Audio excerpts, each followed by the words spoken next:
আসসালামু আলাইকুম। তো কেমন আছেন সবাই? তো এখন চলে আসছি। তো বুঝতে পারছেন কোথায়? এখন চলে আসছি আমার মামার বাসায়।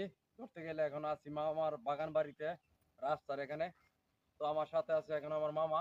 মামার কলার বাগানে আছি এখন। কিন্তু মামা এখন এই কলা সম্পর্কে কিছু বলবে। মামার কলার বাগানে কলার গাছের মধ্যে, কলার মধ্যে কাগজ দিয়ে ঢেকে রাখছে সেই সম্পর্কে কিছু বলবে মামা এখন। তো লেটস গো।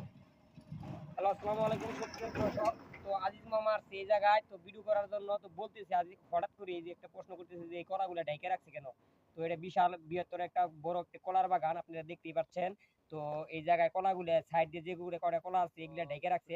মহিল, তুমি দেখাও ঢেকে রাখছে, এটা কিসের জন্য ঢেকে রাখছে মাজুলকে বলে দিতেছি।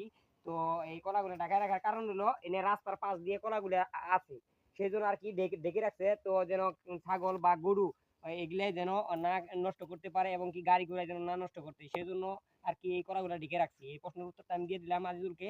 তো আপনাদেরকে একটা রিকোয়েস্ট করতেছি, তো আজিজ মামার ফেসবুক পেজটাকে সবাই লাইক এবং ফলো দিবেন এবং ভাইরাল করে দেন মামাকে।